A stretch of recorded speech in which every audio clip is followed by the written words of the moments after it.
Doctor గారు, మాకు పెళ్ళై 5 సంవత్సరాలైంది. పిల్లలు లేరు. అన్ని పరీక్షలు చేయించుకున్నాం. మా ఆవిడ రిపోర్ట్స్ అన్ని నార్మల్ గా ఉన్నాయి. కానీ నా రిపోర్ట్స్ లో వారికోసిల్ వ్యాధి అని ఉంది. దీనికి పరిష్కారం ఏంటి? మాకు పిల్లలు పుట్టే అవకాశం ఉందా? తెలియజేయండి అని అడుగుతున్నారు. ఈ ప్రశ్నకు యూరాలజిస్ట్ డాక్టర్ రవిశంకర్ గారు సమాధానం అందిస్తారు. ఈ మగవారిలో సంతానలేమి అనే దానికి ముఖ్యమైన కారణము ఈ వారికోసిల్ అండి. మీరు అయితే మీ సీమెన్ అనాలిసిస్ అంటే మీ వీర్య పరీక్ష ఒక రిపోర్ట్ చెప్పలేదు. వీర్య పరీక్షలో కూడా రిపోర్ట్లో కణాలు ఎలా ఉన్నాయి, కణాల సంఖ్య ఎంత ఉంది, కదలికలు ఎలా ఉన్నాయి, మార్ఫాలజీ అంటాము, వాటి ఒక ముఖ చిత్రం ఎలా ఉంది అనేది కూడా ముఖ్యమైనదండి.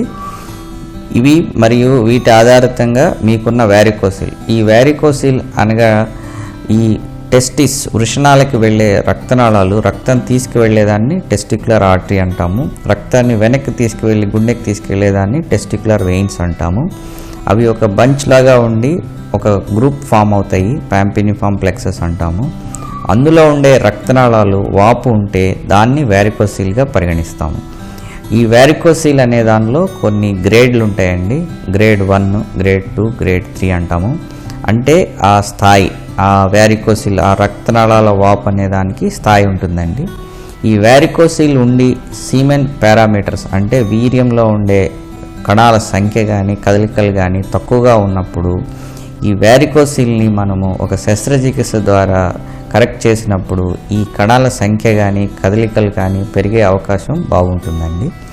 సాధారణంగా ఈ ఆపరేషన్కి సక్సెస్ రేట్, కణాలు పెరిగే సంఖ్య కానీ కదలికలు కానీ పెరిగే అవకాశం 25 నుంచి 30% వరకు ఉంటుంది.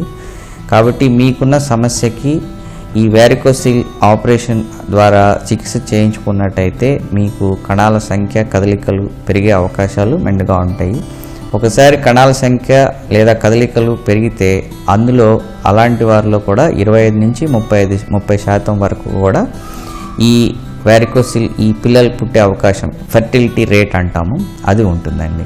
కాబట్టి మీరు మీ సీమెన్ అనాలిసిస్, వీర్య కణాల పరీక్ష రిపోర్ట్ని ఆధారంగా ఈ వారికోసిల్ ఏ గ్రేడ్లో ఉంది, 2 సైడ్లు ఉందా, 1 సైడ్ ఉందా అనే ఈ పరీక్షల ఆధారంగా యూరాలజిస్ట్ని సంప్రదించి వైద్యం తీసుకుంటే మీకు పిల్లలు పుట్టే అవకాశం ఉందండి.